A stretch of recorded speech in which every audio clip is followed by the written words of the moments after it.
What challenges do you see in transitioning from the classical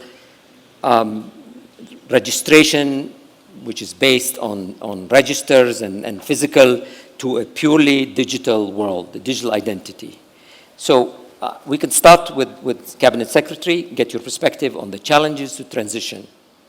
Oh, thank you very much. I think the fundamental challenge that we are going to face from the very onset is how to manage the transition, effective change management, because there's going to be a paradigm shift. People are used to manual processes carrying their physical identities, and now you are saying we are not going to have any manual identity, forms of identification anymore. So there is need for, from the very onset, effective stakeholder engagement, massive sensitization of members of the public. If this is not going to be done right, then you run the risk of not carrying the people along with you. So that is fundamental, that we need to have adequate levels of sensitization so that we get stakeholder buy-in. Is this education? Is this public campaigns? How do we achieve that? Public campaigns. Public campaigns. Involving all the relevant stakeholder segments in a massive sensitization program. So that's number one issue, sensitization of the population so they understand the transition. Ambassador Bitok, would you like to add to this point? Yeah, thank you very much, Joseph, and welcome, Cabinet Secretary. I want to give a rejoinder to what the Cabinet Secretary has said, that one of the major challenges that we are facing now is trust issues. When we go digital, right, people are then used to physical cards. And then when you have them digital, there's an element of trust on the system. So I think, as the CS has said, we need to do a lot of education, a lot of confidence building among the population so that they believe in this system. In addition to that, I want to believe that one of the other challenges is that not every person has a smartphone and can access the digital resources. So we really need to put in a lot of investment on this in terms of infrastructure, in terms of the superhighway. I think that will also be able to help to be able to provide these services even more. Actually, hold on to that thought, because I want to come to the Cabinet Secretary on this very same issue. In fact, how do we ensure that digital identity is not limited to the ranks of the elite? How can we make it inclusive and accessible? And what is your government doing to ensure that the ordinary person can access digital identity? Thank you. Inclusivity and access is imperative. If you don't facilitate access to affordable, reliable internet to all parts of the country, then you run the risk of rolling out a digital identity, but it becomes an exclusivity of the elite living in the urban centers. So first, we must have wider connectivity of internet up to the rural areas. In fact, this is one of our areas of focus as government. We are rolling out 100,000 kilometers of fiber to ensure that those parts of the country that hitherto were not connected get adequate supply of reliable and affordable internet. Then on the other issue of, before even you come to access, there also has to be a corresponding level of digital literacy. Yes. People need to be digitally enabled. So an ambitious, intentional, conscious digital skilling program is also imperative so that people get adequate level of skills, ICT skills, to be able to consume or to optimally utilize the infrastructure, the ICT infrastructure that you are putting in place by way of digital identity. Do you teach that in school, or do you create, how do you get that? Digital skilling should target all facets of the community, starting with members of the public and also public officials, those officials who are in public service, relevant segments of government. Are you establishing some level of certification for public servants to say you need to have these ICT skills? Oh yes, depending on the functional domains where they are domiciled, we'll have customized training, digital training programs. But fundamentally, members of the public have to be adequately empowered by way of digital skills.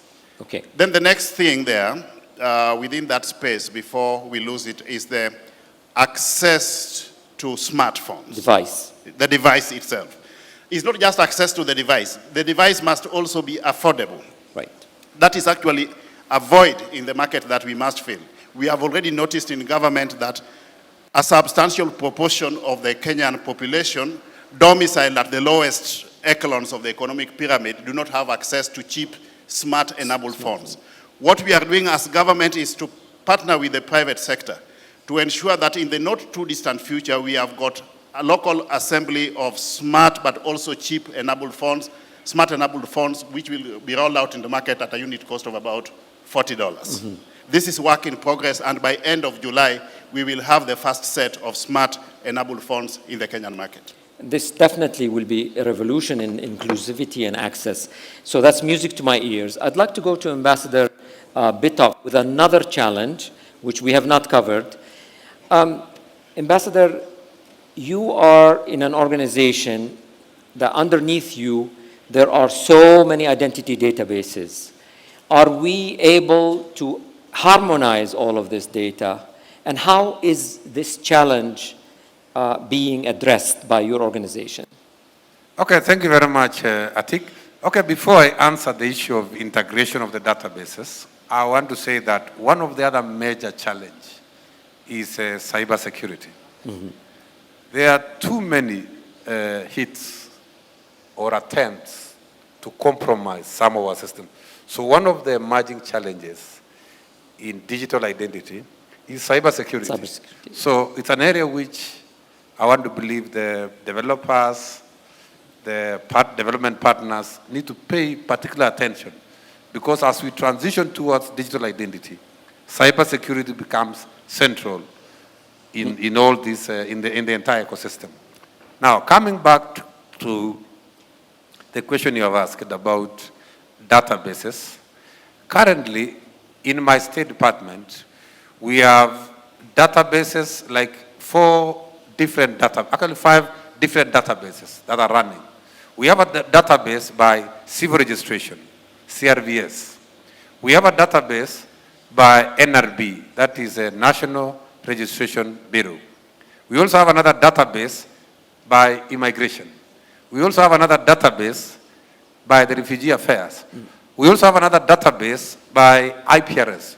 So we are now in the process, and we've begun with the assistance of ICT through the minister, to integrate these databases into one master population register. It is not easy, because some of these databases do not necessarily have very accurate data. Some of them are not very compatible. So we have begun the process, because for us to succeed in digital identity, we have to have all these databases collapsed into one master population register that is going to be the database for everybody, where everybody comes. If you want to know your customer or other EKYC, that is where you check your authenticity.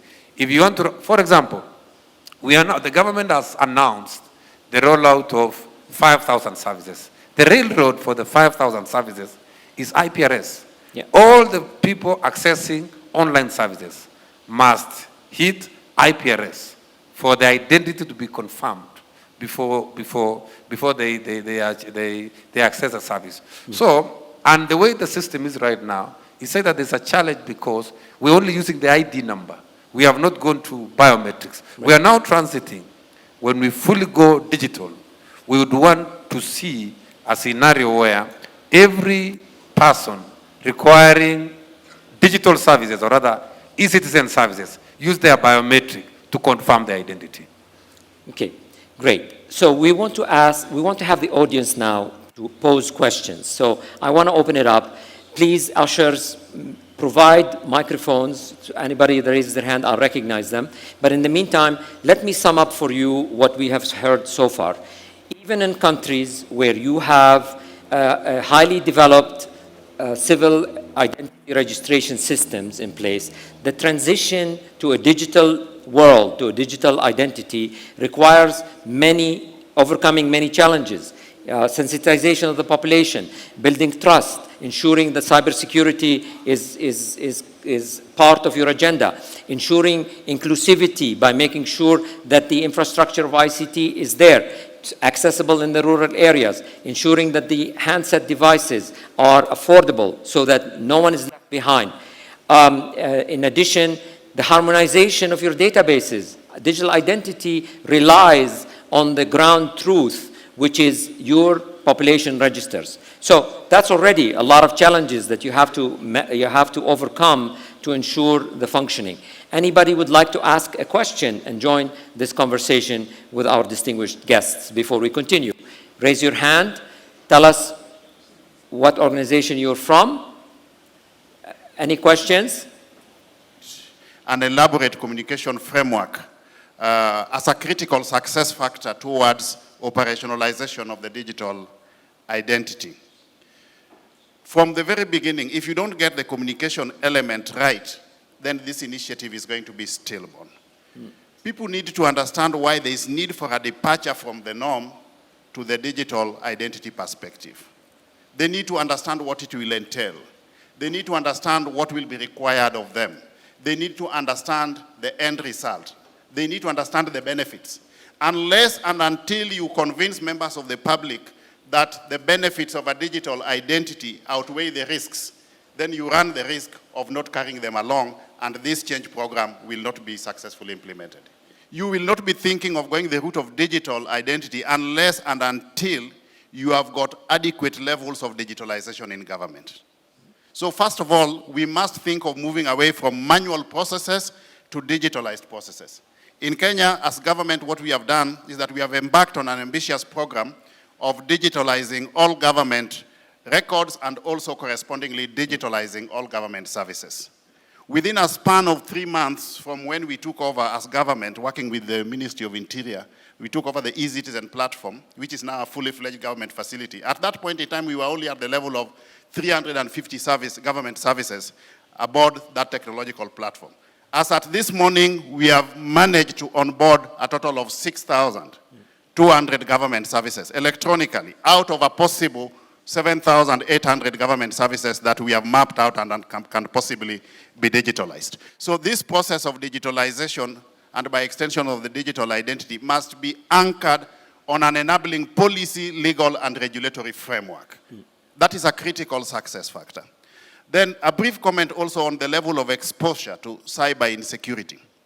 You cannot stop digitalizing because you run the risk of exposing yourself to cyber insecurity. Yeah? Exactly. That is retrogressive thinking. What we need to do is to ensure that as we digitalize, correspondingly, we are also building around that digitalization process an elaborate risk mitigation framework. In fact, in this regard, what we have done as government is to establish and operationalize the Office of the Data Commissioner, which is charged with the responsibility, the functional mandate of ensuring that we have got adequate levels of data privacy and correspondingly also data security. We have also put in place a multifaceted team consisting of integral segments of government to ensure that as we digitalize, they are correspondingly analyzing the emerging trends of cybersecurity globally. What are the trends? What are other countries doing so that we can benchmark with global best practices in cybersecurity and customize to meet our own situation? Yes. Ideally, in a perfect situation, structures should emanate from the work that needs to be done, the functional mandates that need to be achieved. In government, the output of one facet of government is the input of another. That means we must speak to each other at all levels, and we must work together. That is the approach that we have taken, and we are pursuing this digital identity issue from a whole one government approach. So how does that reflect from your side, Ambassador? Just to give a rejoinder to what the Cabinet Secretary has said, is that, for example, we have this project of onboarding services into eCitizen platform. We are working very closely with the Minister of ICT and the National Treasury and the security agencies to ensure that we all on the same page, so that we have avoided the issue of a silo approach. Because some of these issues, like digital identity, they are cross-cutting. Yeah. They have a component of money. They have a component of technology. They have a component of security. So it cannot work to operate as a silo. So that is why we have come together to be able to support this project. Thank you. But again, a critical success factor in this regard is effective leadership from the top echelons of government. Yes. For our case, we are lucky that we have got a president who is Yes. providing effective leadership, leading from the front as far as this digitalization agenda is concerned, bringing all the facets of government and reining in everybody to do their bit with the ultimate objective of achieving the envisaged results. Yes. So it's very important that the tone from the top does impose a whole of government approach and does impose the vision. Speaking of that, what is Kenya's national vision for digital identity? What are the timelines? What can citizens of Kenya expect in terms of national digital identity? We envisage that by the first half of next year, all Kenyans will be on digital identity. We are pursuing this aggressively because, in our own view, we must transform Kenya into a digital economy. Mm-hmm. We want to run a paperless government on one hand and overall a digital economy. This cannot be achieved if we don't have a digital identity. So it is something that we are determined to pursue to a logical conclusion. Ambassador, do you feel you're ready? I think the Cabinet Secretary has said it well. We are actually on transition, and I said it earlier. And I think we are, from where I sit, we are ready. And we are already on the journey. The journey has begun. And as he has given the timelines, I want to believe that soon and very soon, Kenya will transit into a digital economy. Thank you. Before we take more questions, so please, ushers, spread in the audience, I'm going to tackle perhaps a sensitive subject, but it's very important to tackle it. I actually give Kenya great credit. Give Kenya great credit because people think that success is a destination which is a straight line. But in reality, it's not. When we arrive from point A to point B, often we discover that we have to return back, try something else that didn't work. And I have to say, and this is maybe the elephant in the room, we cannot ignore it, you've attempted to do digital identity through the Huduma number program, I said it, but you quickly realized it was not the right approach. So the country had the courage to accept that it needs change. So my question for you both, what lessons have we learned from the Huduma number experience that other countries can benefit from? Let me clarify from the onset that we are not, as government, trying to reinvent the Huduma number. The Huduma number is different from the digital identity we are talking about. Explain, please. The Huduma number's intention was to put together a population database that was ICT enabled. Our interest here is not to develop a population database. Our interest is to ensure that there is a technological avenue through which government can determine who is doing business with. That is the rationale of the digital identity. So we are not reinventing the Huduma number together with the attendant baggages. No, we are not doing that. What we are saying is that each and every Kenyan needs to be on a digital identity to be able to virtually consume government services from the comfort of wherever they are without having to physically visit government offices. If we go that route, we are going to facilitate efficiency and effectiveness in service delivery in government. We will be able to re-engineer our business processes across the board. We will be able to bring in more people into tangible or gainful economic activity, widen our tax base, enhance the level of domestically generated revenue, raise enough revenue to be able to settle our external debt and have surplus for purposes of both development and recurrent expenditure. Professor, Ambassador, what's the status then of this? Thank you very much. Just to give a rejoinder to what the minister said is that we are not reviving Huduma number. However, there are lessons, as you have asked, which we learned in the process of the failed Huduma number. One of the lessons is that we do not have a proper framework for data protection.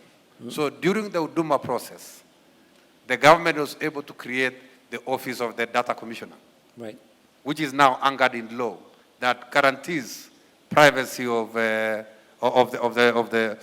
information or of data of Kenyan citizens. Also in the process of Huduma number, as you may all be aware, is that it is the Kenyan people, really, who rejected Huduma number. Mm-hmm. And therefore, we cannot revive it because, as you are aware, it had too many litigations because of lack of public participation, public consultation, and the bill could not have sailed in Parliament. That is why I'm saying it was not accepted by the Kenyan people. However, we have critical lessons which we can still disseminate, maybe in another forum because of time, to some of our friends, some of our other friendly countries, because they are good lessons for them to learn in this journey of digital identity. Exactly. Thank you. Well, let me also mention something with respect to the lessons learned, which is now informing our very process of pursuit of a digital identity. One of the pitfalls that befell the Huduma number was inadequate sensitization. People were told we are introducing Huduma number.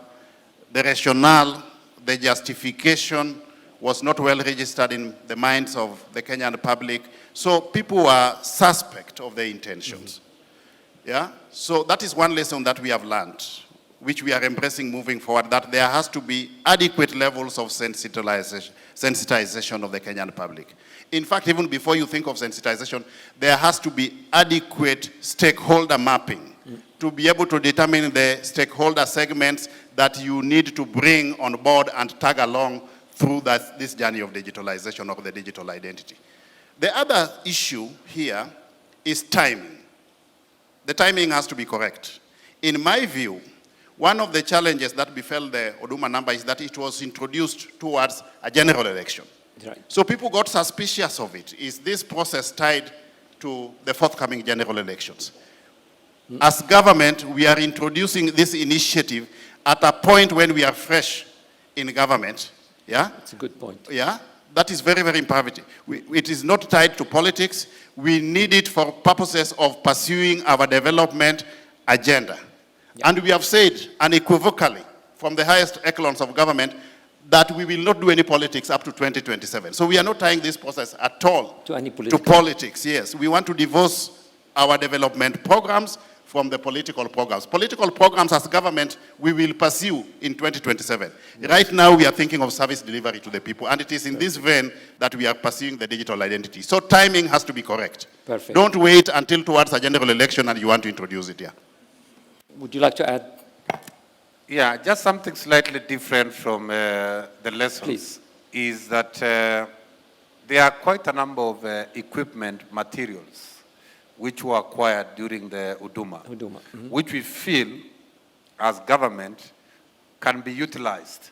Reutilized. Even moving, exactly, because we are not starting from scratch. Yeah. So there are some of the materials which we think we can be able to salvage, to be able to help us to move quickly towards digital identity. Exactly. Anybody wants to have a question? A critical success factor in digital identity. The person leading the initiative must win the trust of the people. If you are leading such an initiative, but your history is a monument of inconsistency and contradictions, then you run the risk of losing the people along the journey. Yeah. The remaining 48%, we are leaving to the private sector. And we have already mapped out the integral private sector participants in this regard. We have had meetings with them. We have agreed on the components which each and every one of those stakeholder segments is undertaking, including clear timelines, expected deliverables, and output indicators. Yeah. Professor? Maybe to add to what the minister said, actually, digital identity as public infrastructure is really timely. And that we are open to public-private partnership, as said by the minister. And there are many components of this digital identity. There are things to do with the databases. There are things to do with the mobile devices. So I welcome development partners to partner with us, because we have quite a number of components that we can invest on a public-private partnership arrangement and be able to come out. And we have many opportunities. We have many opportunities. Whether a company wants to propose to do the databases, others want to do the infrastructure in terms of actual superhighway. Others may be interested in bringing the gadgets. I think the government is open to those many opportunities. And that is why I keep on saying this conference would not have come at a better time than this. Yes. So it is really timely for all of us to be able to use this opportunity to network and get public-private partnership opportunities for investment in Kenya. Thank you. With Let me this, just I'll give- give the final word to the Let me CS. just give a few examples for purposes of illustration in this regard of public-private partnerships. Let's take fiber as a hypothetical example. If, for example, a private sector entity, company has already rolled out fiber in a given area, there is no justification, there is no rationale for government to also roll out fiber in the same area, because that will be duplicity of resources. So optimality in deployment of resources is imperative in this regard. And that is why we are saying the public must speak to the private sector. Exactly. That partnership is a critical success factor. Another example, for example, is the issue of smart enabled phones, but affordable phones in the market. Yes. We are partnering with the private sector in the local assembly of the first batch of telephones. We are leaving the private sector to drive it. Another thing you need to understand that overall, from a policy perspective, it is not the business of government to compete in business with the private sector. Based on mandate of government, the business of government is to provide an enabling policy, legal, and regulatory framework to enable the private sector to thrive. Exactly. And that's something that we must have at the back of our minds as we move forward. With that, I would like to thank our illustrious panelists for their insights. We ran out of time, unfortunately. Please join me